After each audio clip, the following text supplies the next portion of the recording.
Today, we are going to talk about helping our children develop empathy, what empathy looks like, how it develops in young children, and how us as adults model empathy in the ways in which we respond to other people. So that is kind of the plan for today. So as we get started, I just wanted to go ahead and introduce myself in case you guys have not been on one of our webinars before.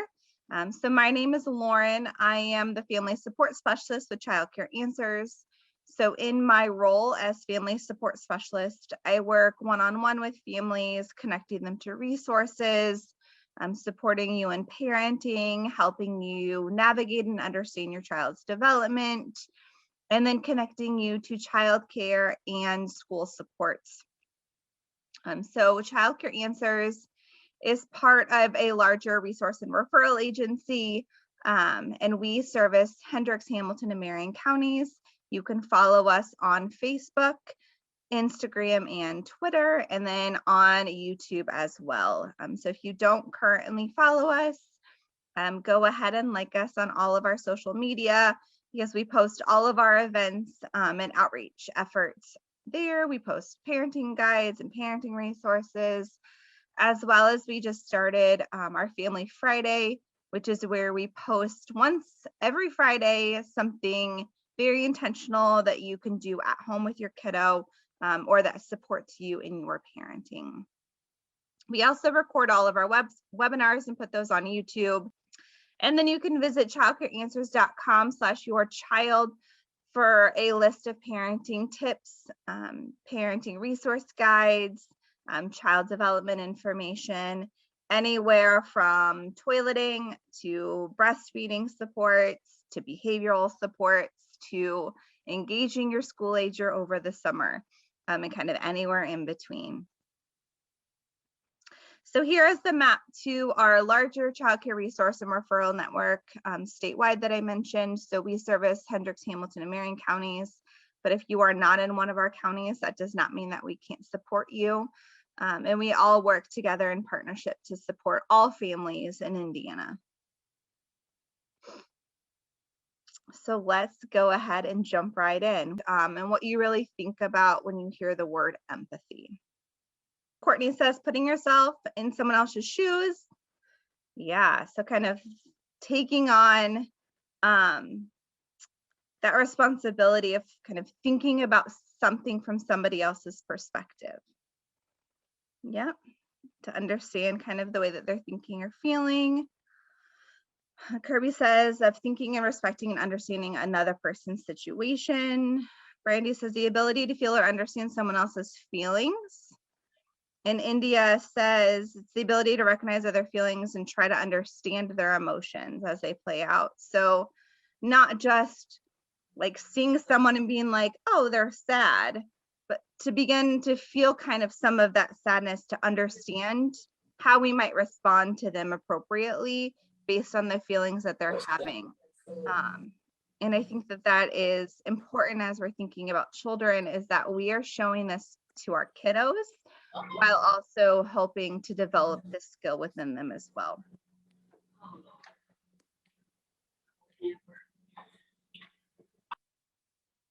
So empathy is really the ability to imagine how someone else is feeling in a certain situation and then respond with care. So everything that you guys just said of really being able to see how someone's feeling in a particular situation, because the way that we respond to someone may be different depending on the situation that we're in or depending on the situation that someone else is in.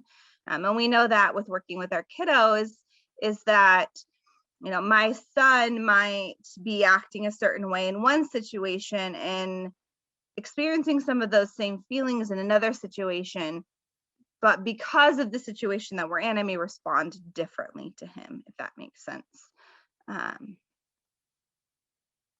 So as we're looking at empathy and learning kind of what this all means, especially what it means to a child and why empathy is such a complex skill for children to develop, that in order for a child to have empathy, they need to be able to understand that I am a different person with different feelings than everyone else, that we are all separate individuals. While we all have and experience the same feelings and emotions, my feelings are separate from your feelings. And for especially toddlers, they have a really hard time seeing themselves in this light. They see themselves as a person. I am separate. I am me, me, me, me, me, me. But I have a hard time then understanding that everyone else is a separate individual with separate feelings. I know that I am, but I want everyone to kind of come to my level, which when they turn 3 or 4, they start to have more of this awareness of the world around them. And they're not as self-centered. And I say self-centered with quotes because that's not a bad thing. That's not something that's wrong with a toddler. It's just developmentally where a toddler is. They have to understand themselves before they can ever understand another person. They also need to recognize common feelings in others. And that starts with recognizing them in themselves. So there are about 7 common emotions. Think about like anger, sadness, frustration, disappointment, excited, like those big emotions. And in order to feel empathy, we need to be able to recognize those in someone else. So then I know how to respond to them. I know how they're feeling. It's also being able to put yourself in someone else's shoes and think about how they're feeling and what they're experiencing in that moment. And then imagining how you might respond in a particular situation. So when X, Y, and Z is happening, this is how I might respond to that situation. Or if, my son is experiencing X, Y, and Z in one situation, but my daughter is experiencing the same thing in the same situation, how I might respond differently because their needs are different. My daughter is 3 and my son is 7, and they are just 2 very, very, very different people. My son is very touchy-feely, very lovey. I need hugs, I need comfort, I need physical touch. And my daughter wants no part of physical touch. If I'm like, hey, come give me a kiss, she's like, I'll give you an air kiss. Like, please don't touch me. We were walking out of school the other day and she wanted to like hold my arm instead of holding my hand because she didn't want me touching her. She was like, let me touch your arm. And so that lets you know that I'm here, but like, we don't need to hold hands here. So the way that I respond to her looks very different than the way that I respond to him because physical touch is his love language. And with her, it's not. Hers is acts of service and gifts. She wants to be given things or have things done for her. He just wants me to love on him. So it's imagining how we might respond in a particular situation to a particular person experiencing something very particular. Courtney says, I'm just like your daughter. Me too, Courtney. The apple did not fall far from the tree. She is my karma in the best way possible.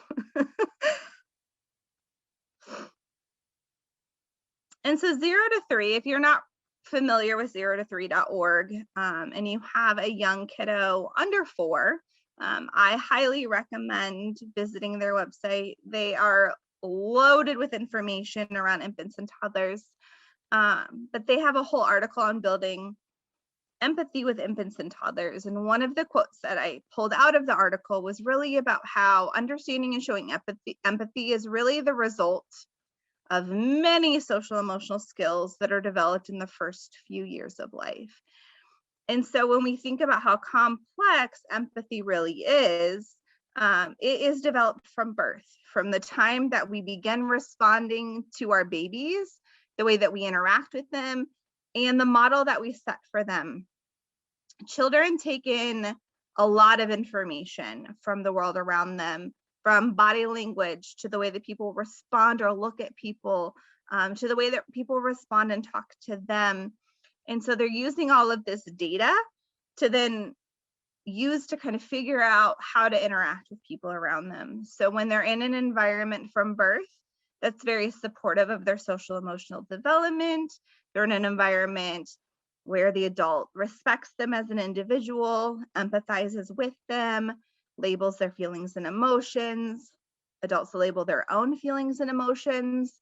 They are kind of one step ahead of maybe a child who hasn't had that same foundation when it comes to learning how to show empathy to another person, because a lot of that has been modeled and that foundation has been set. So while we may not reap the benefits of our child being very empathetic towards other people, just know that when you are empathetic towards them, when you are showing them love and respect, when you are labeling your feelings and their feelings, and you are putting yourself in their shoes, you're laying that foundation for one day when it all comes together for them to show those same things back to you, but the world around them. And again, it's a very complex skill for them to develop. So there are some key kind of milestones that happen when it comes to empathy in the first couple of years of life that really lay that foundation. So again, it starts with that secure, strong, and loving relationship that you have with your child. It's being able to really feel and understand how your child is feeling, how your child accepts information, being very understanding of the way that they respond to their feelings. You know, a toddler isn't born knowing how to say, like, I'm really mad right now, and when I'm mad, I'm going to walk away. They learn that I have this big feeling inside of me that makes me feel a certain way when something happens. I don't know what it means. I don't know how to label it. I don't know how to express it appropriately. So I might bite you. I might throw a tantrum. I might chuck a block at your head. I might hit you because I'm feeling this huge emotion and I have no idea what to do with that surge of energy. So as a parent, it's about being empathetic to that, to say like, wow, I see that you're feeling something big right now. You are feeling very angry. Mommy feels angry too. Daddy feels angry too. When I'm angry, I like to cry. That helps me feel better. Or when I'm angry, I ask for a hug and that helps me feel better. So it's letting them know, like, this is what you're probably feeling. This is probably why you're feeling that way. I feel that way too. And here are some things that help me. While also setting clear limits to say, like, when you're angry, you may not hit me. When you're angry, you may not bite me. That doesn't mean tomorrow they're going to get angry and just be like, oh, I don't bite you. You told me that. That develops over time. It develops while other skills are developing at the same time. But again, it's laying that foundation through consistently responding with empathy and understanding. So around 6 months, one of the first signs of empathy that we see in young kiddos is the ability for a baby to start social referencing. And so what this means is a baby is starting to look around and take in information and reference usually their parents as that first sign of like, how should I respond in this situation? So a baby is going to look at a loved one, like a parent, to gauge their reaction. So maybe it's a stranger coming in, they're going to look at their parent to be like, how should I respond to this? Should I be worried? Is this a safe person? Maybe they're starting to roll over or starting to sit up on their own and they fall over. And before they even start to cry, they might look at the adult to gauge their reaction to be like, is this something I should be worried about? Usually they're not hurt, but they still cry based on the reaction that they're getting. And so they're kind of social referencing off of your facial expressions and your body language. And that's, again, usually the first sign that we begin to see this development of empathy is starting to read how somebody else is responding to a situation. Around 9 months, they're starting to become aware of strangers. So they're starting to understand familiar and unfamiliar people. And that's when kind of stranger danger or anxiety forms in young children. When we might drop them off with grandma or in childcare and they've been fine up until this point and now they start crying and clinging to you, that's because they're starting to kind of experience and understand these bigger feelings and emotions. And then between about 18 and 24 months, so the end of kind of age 1, so like year 2, as they're going into a 2-year-old, they're starting to develop theory of mind. And this is when they first realize that they have their own thoughts, feelings, and goals, and others have their own thoughts, feelings, and goals that are different than yours. So between 18 and 24 months, they are just starting to pick up on these cues that my feelings and thoughts may be different from your feelings and thoughts. And again, in order to be able to empathize with somebody, for me to take their perspective, I have to know that their perspective may be different than my perspective, and that that's okay. So those are some things with your own kiddos that you might be thinking back and going, oh yeah, I recognize those things that happened with my young child, and that being a step towards kind of social emotional development and empathy. So as we think about our role then in nurturing empathy, because this all starts with us, all social emotional development really starts with us and how we build these skills in our young children. I want you to reflect back on your childhood and some of the messages that you received as a child about feelings and emotions, good or bad, as this kind of place to start thinking about then how you might respond to your child's feelings and emotions. And this is personal, but I just want you to really reflect. And I know for me, I was not given the messages as a child that it was okay to feel feelings, that we talk about feelings and emotions, that I was respected as a child. It was very much, you're the child, I'm the grown up. I'm going to tell you what to do because I said so. If I was crying or upset, it was like, I'll give you something to cry about. There was never a conversation around feelings and emotions. It was all kind of swept under the rug. So as an adult, I had to work through a lot when it came to my own feelings and emotions, and establish my goals for how I wanted to raise my own kids. And I knew that I had to work on myself as an adult, and I didn't want to set my kids up to experience those same things. And that we have come a long way in understanding brain development and emotional development in young children. And the way that we did things before may not be the right way, but that's because we know better now. And so when we know better, we do better. And so hopefully, as I'm sharing kind of your role in building empathy, you might think about, oh, wow, how would things be different had I had this as a child?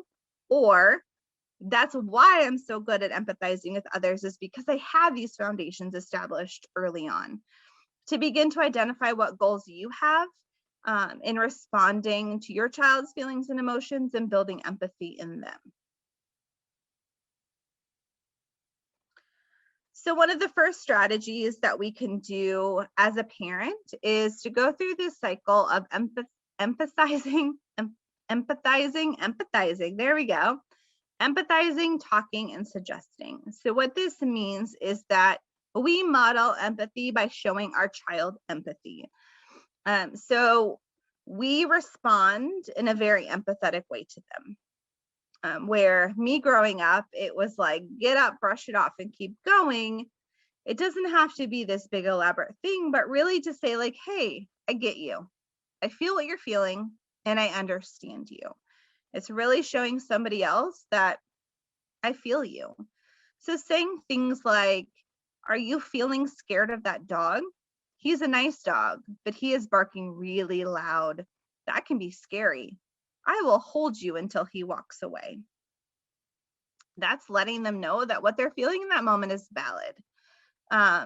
Responding not out of empathy in that situation, maybe, it's fine, he's not going to hurt you, let's go. Or it's just a dog, nothing to worry about here. Basically telling that child that their feeling of being scared is not a valid feeling to have. And that may be a nice dog that is never going to bite you or to attack you, and you really have nothing to worry about. But even if they have nothing to worry about, it's still validating the feelings that they're having in that moment. My son the other day, it was a super windy day, and he started kind of freaking out playing outside because he was worried he was going to get blown away. Not going to happen, right? But I responded with empathy of saying, I understand that you're really worried. You're afraid that something is going to happen to you. Would you like me to hold you or hold your hand so that you feel safe? Not saying like, bro, you're fine. Like, you got nothing to worry about.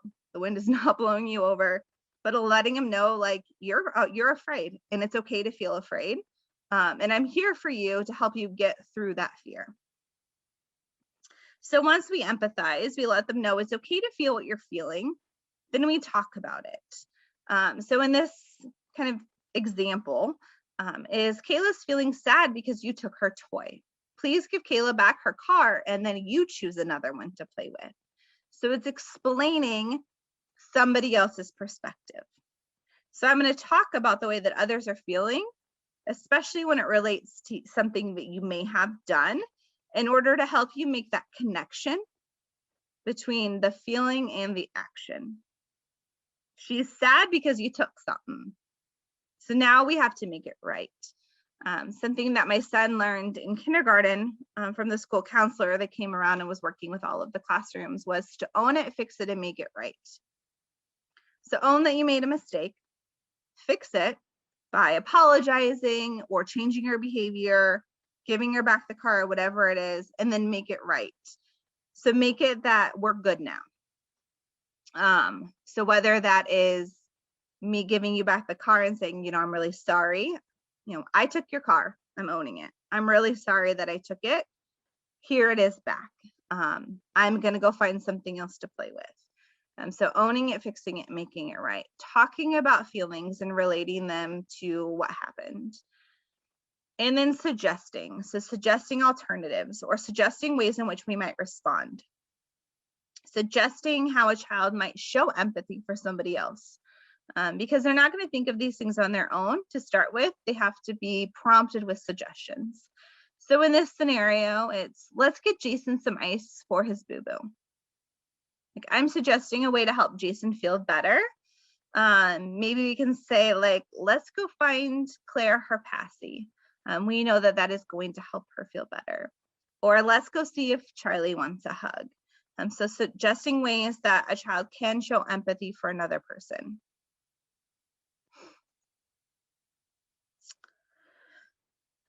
So some more strategies that kind of build off of this is really validating your child's difficult emotions. And this is something that we've already talked about. I kind of talked about it in the last slide, but it's really that foundation of social emotional development is labeling and feeling emotions. This is what you're feeling and it's okay to feel that way. And it helps children learn how to handle them because they know that it's okay to feel like this. I now have a name to go with this feeling that I'm feeling. And once we have a name to go along with it, it's a lot easier for us to then think of strategies to deal with it. I know that's true for adults, it's true for children. And so once I know that I'm angry, I feel validated that it's okay to be angry, I can move on with my anger and find some strategies to use so that I'm no longer angry anymore.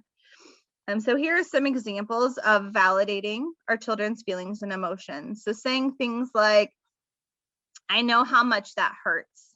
I felt the same way when my friends didn't want to play with me. So it may be very easy in that situation to be like, I can't believe he didn't want to play with you. Maybe he's not somebody you want to play with.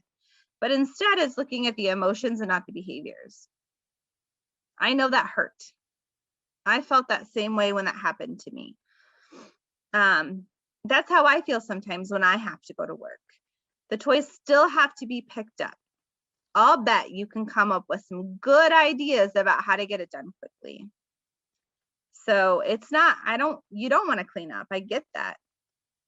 But we have to do it. So let's think about a way to do it that makes it kind of fun. So validating doesn't mean like you don't have to do that.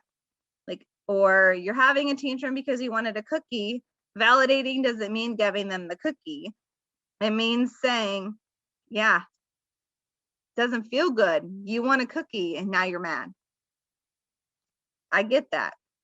But we're still not having a cookie. Or I can see that you're upset that your baby brother, I can see that you're upset with your baby brother right now. I can't let you hit him, but you can draw a picture about how you feel. It's okay to be mad at your brother. I get it. He knocked over your block tower. Like, you have the right to be upset, but you can't hit him. Like, there's where we set the limit. It's okay to feel the way you're feeling. It's not okay to respond to your feelings in that way. And then giving them that alternative, but you can draw a picture about how you feel instead. And he might say, no, I'm not drawing a picture about my feelings. Okay. I hear you. You're not ready to draw a picture about your feelings. That's not how you want to deal with your anger right now. That's fine. Would you like a hug? No, I don't want a hug. Okay.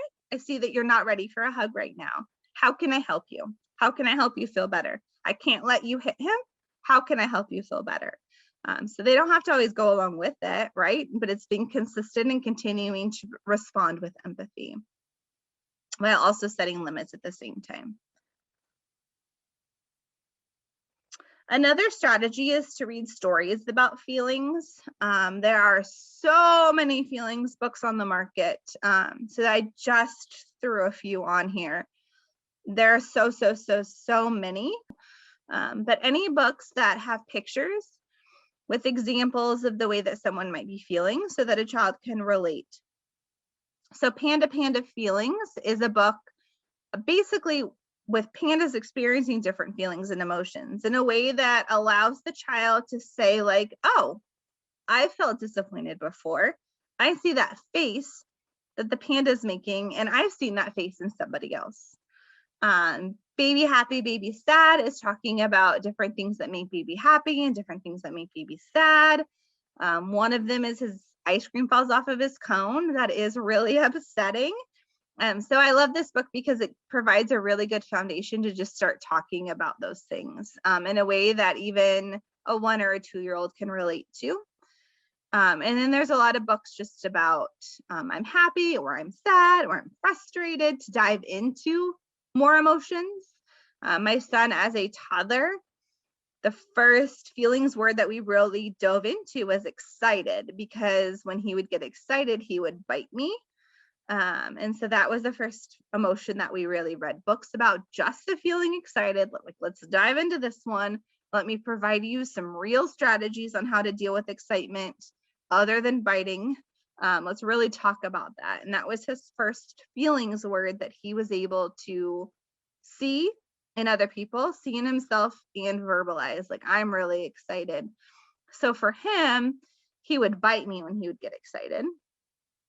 And instead, I would teach him to squeeze his fists and stomp his feet. And he would literally squeeze his fists and shake and go, I'm so excited. And I'm like, you are excited. I can see your body is excited. And I was excited that he had another outlet to share that feeling and emotion outside of biting me. So there are tons and tons of books. They have books for infants and toddlers all the way up to school agers. Now that my son is 7, he has ADHD and has a hard time with self-regulation. So one of the books that we have that we read together is Taking the Grr Out of Anger. And there are a lot of strategies embedded within it. It's a chapter book, so he can read specific chapters as he needs them. It's kind of set up to be like a workbook as well. So it gives scenarios, and it also provides him that opportunity to read a book and think like, oh, wow, other people feel that too. That's how I feel in times like this. Other people feel that as well, so that he's not feeling alone. And then once he knows that other people are feeling that as well, he can then start to find those things in others and relate to them, which is empathy.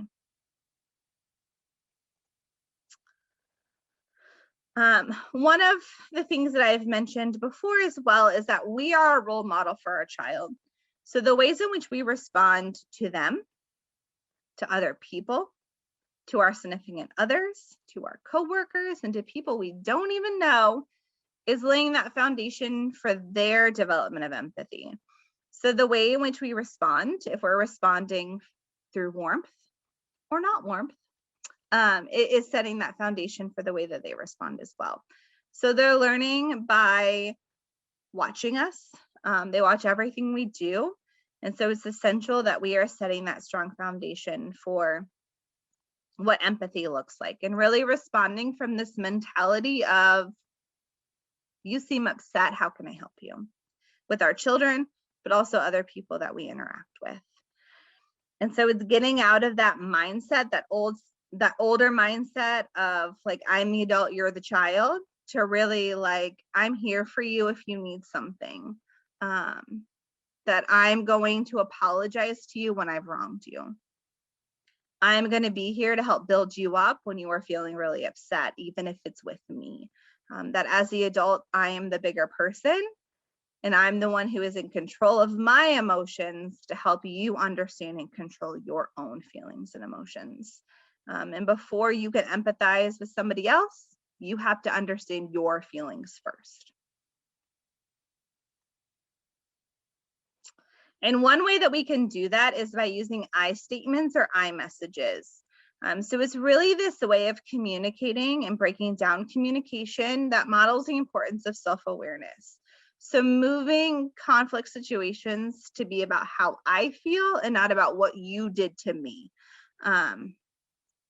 So this ability to communicate concerns and feelings without blaming somebody else. It allows the listener to listen rather than shutting down. And it can be used reciprocally between yourself and your child, between yourself and your significant other, between yourself and your friends. I find it a really good tool to begin having a more open dialogue about the way that we're feeling. So what this looks like is saying statements like, I feel. So instead of you made me, it's I feel angry. I feel afraid. I feel hurt. So I feel hurt when you call me names because it shows me that you don't care about me. I need you to start using better language when you talk to me, or I need you to show me that you care. Or I feel afraid when there's loud thunder because I feel unsafe. I need you to hold me, or I need to sleep in your bed when it's thundering outside. That's foreshadowing to probably what's going to happen in my house tonight when my son's crawled up in bed with me because we're supposed to have severe weather. So using I statements to place those feelings and emotions on yourself. And this can also be a tool to help your child. So you can say, if your child's like, I don't know how I'm feeling, or I don't know what to talk about, you start them by saying, I feel. And then they respond with the emotion that they're having. Okay, you feel hurt when she took my toy. Okay, you feel hurt when she took your toy.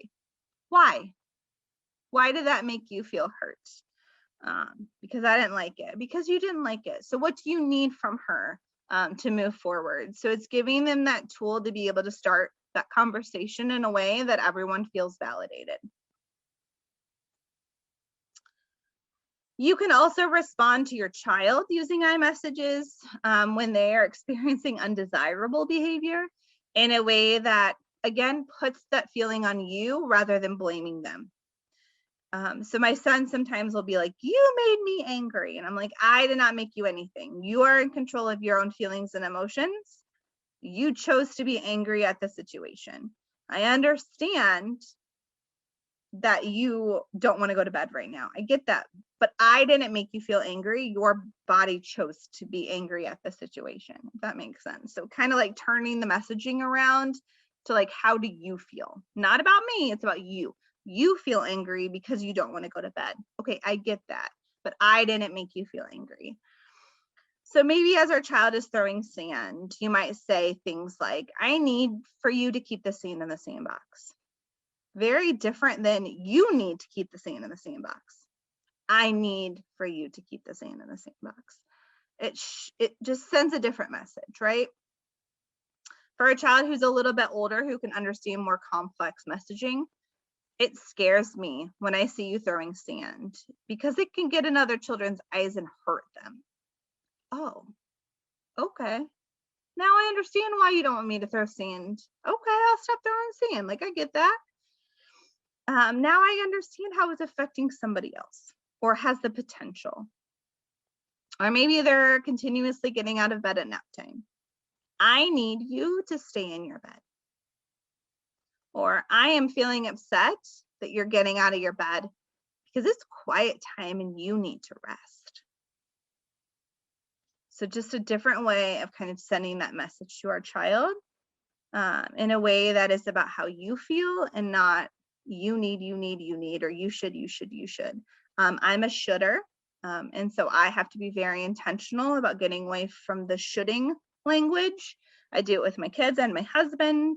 It drives my husband bonkers because he's like, I'm not a kid. You don't need to tell me what to do. And I'm like, that's not what I'm trying to tell you. So sometimes it's the way in which we phrase things, we get a different reaction. And so I try really hard to do this, but I am by no means perfect. This takes a lot of energy and intentionality to be able to do this consistently. Another strategy that works really well with young kiddos, and I saw this work really well, especially during COVID, in helping understand COVID and understand how other people are feeling about being isolated or not being able to see loved ones or not being able to go to school and things like that, is to really practice with pretend play. So taking care of an animal or a baby doll or pretending with puppets, being able to act out feelings and actions in a way where I'm not angry when we're going through this. I am very happy, so I am more receptive to this information than when in the heat of the moment and I'm acting from my brainstem and I cannot see anything other than red in this moment. So I'm going to practice sharing, taking turns and waiting with puppets, or I'm going to practice getting a shot by giving a shot to a stuffed animal, or I'm going to practice these two baby dolls fighting over something and we're going to talk about what they might be feeling. And research really shows that when we act things out, it increases our empathy and understanding of feelings and emotions. And I also encourage you to really rethink the ways in which we force the word sorry. So when it comes to kiddos really under the age of 5, they don't really understand what sorry means and what sorry looks like and why they're saying sorry. They don't really know how to feel truly sorry for their actions. And when you feel sorry, it means that you regret doing it and that you're going to change and not do it again. They understand that they might feel a little bit bad about doing something, but they don't understand the entire process of apologizing. So instead of forcing your child to say sorry, like you need to tell him sorry, sorry becomes something that is meaningless. I can slap you in the face and then say sorry, and then we're good now. When in reality, that's not what sorry is really about. So instead, we focus on our child's feelings. We do that kind of talking and suggesting piece where we help them make connections between their actions and somebody's feelings. So instead of saying like, you need to tell your brother sorry for hitting him, story of my everyday life, it's helping her make connections between you hit him and now he's crying. He is crying because he's hurt, which is going to then build empathy rather than you need to tell him sorry. Instead, she's drawing that connection to be like, oh, I did that. Ugh, probably not the best choice. So then she's starting to develop this understanding that like, I feel bad about that. I don't want him to be hurt. I shouldn't hit him again. Like, are you okay, buddy? And so that when, in 2 years, she just completely unprompted gives him a hug and says, I'm sorry, buddy, are you okay? Then I can do like my, like, you get it. You've made the connection because we've talked about it. I've helped you make the connection and I've modeled what saying sorry looks like. Like, I'm sorry I yelled at you. Mommy should have done better. That wasn't the right way to respond to you. Or I'm sorry I bumped into you. Like sometimes mommy's booty gets in the way. Like I apologize. Are you okay? Instead of really forcing the apology out of them when it really truly is meaningless. And this may be something that you have to communicate to other loved ones, to grandparents, to childcare programs, to help them understand why you're not encouraging your child to say sorry. My dad thought my son was rude and had no manners because we didn't force him to say please, thank you, and sorry. We modeled it instead, so that when he said it, it was natural and he meant it. So my dad would be like, he has no manners, blah, blah, blah, blah, blah. Okay, Dad, thank you. And then one day my son spent the night there. I think he was 4.5. And I went to pick him up the next day. My dad was like, wow, he really had manners. He said, please and thank you. And something happened and he said, sorry. And I was like, yeah, like now he knows what they mean and he can do it because he means it. And I think it wasn't until that moment that my dad was like, okay, maybe you're onto something. Maybe you're not as dumb as I thought you were. But sometimes it's just a matter of figuring it out on your own. So these might be things that you need to communicate to other caregivers who might have differing views about, like, this is why we do this. Same with like climbing up the slide. Like you might have to explain to grandma or childcare, like it's okay for them to climb up the slide. It actually works on some good muscle movements that you don't get from other equipment.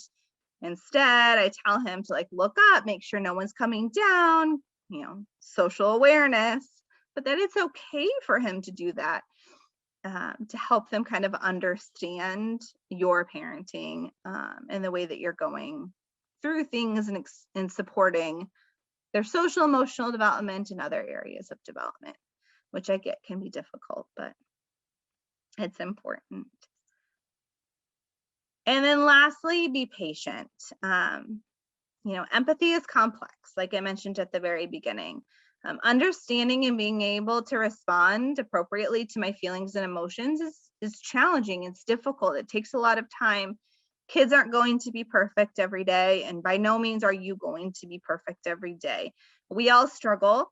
As much as I talk about labeling feelings and using I statements, there are times as a parent that I'm yelling, that I'm not responding the way that I want to be responding, that I'm not responding with empathy to my child. And I'm like, just get in the car. I don't care that your snack fell. We are late. That's not responding with empathy. But it's almost impossible to respond with empathy 100% of the time. We're going to make mistakes. And truly making mistakes and then apologizing and admitting like, hey, mommy made a mistake, actually draws you in closer, than pretending that the mistake never happened or trying your hardest to never fail, because that's just an unrealistic expectation to set for yourself, but also for your child. So know that it takes time. There are a lot of teenagers and a lot of adults who have not mastered the skill of empathy. So it is okay that your child isn't empathetic and that you are not empathetic all the time. It's going to continue to develop across their entire childhood and really across their entire life. So those small milestones, reward yourself, reward your child, acknowledge it, pat yourself on the back because you are doing a great thing.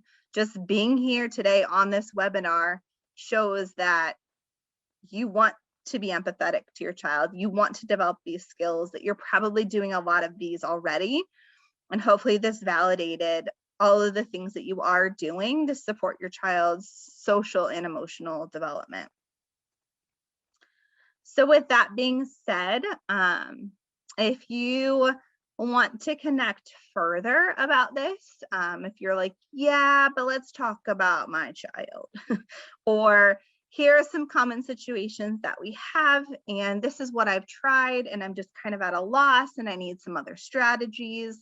Because when we're in the moment, we have blinders, and it's hard to see outside of that. I go to my friends and family for advice when I have the blinders on with my kiddos, especially like in the heart of COVID when we were all together all the time. it was hard to be empathetic because we were all feeling a lot of feels. So if you need someone outside to be like, hey, have you tried this? Or it sounds like this might be what's happening here. Feel free to reach out. We can email back and forth, or we can meet via Zoom and kind of talk things out. It is all free and accessible to you as a parent. Or if you're looking for an additional resource around empathy, around social emotional development, or around something completely different to this topic, that you're like, you said potty training and I stopped listening to anything that you said today because I'm just like, I didn't know you could help me with potty training, just email me. It's laureng@childcareanswers.com. I know it was helpful for me while I was pulling all of the information. It's all stuff I knew, but when you're a parent and you're in the heat of the moment, you forget a lot of these things. And reading books about feelings and emotions doesn't seem like this big thing that like, it's just that reminder to be like, duh, like, yeah, we need to be reading books about this, or yeah, we need to be acting this out with dolls or puppets. So, and I appreciate that, because I empathize with the kid, but I don't talk and I don't give suggestions. And I never thought about that until something, you came up and I said, maybe I need to learn a little bit more. Never too old to learn. yeah, there's always something we can learn, right? Yes. Thank you very much. You're welcome. And then we have a question about YouTube. So how they're labeled on YouTube for us to listen to them again. So we have our YouTube channel, which is, you just go to Child Care Answers YouTube. So you can follow us on there, and then you'll get alerts every time we upload one. But there's also a playlist of all of them, and sometimes it's just looking through them. And we try really hard to label them what they are and not like this fancy name. So like there's one in there on potty training children with special needs. There's one on understanding infant and toddler feelings and emotions. There's one on responding to behaviors. There's one on behavior modification strategies. It was great to see everyone today. And I look forward to seeing you guys on a webinar in the future.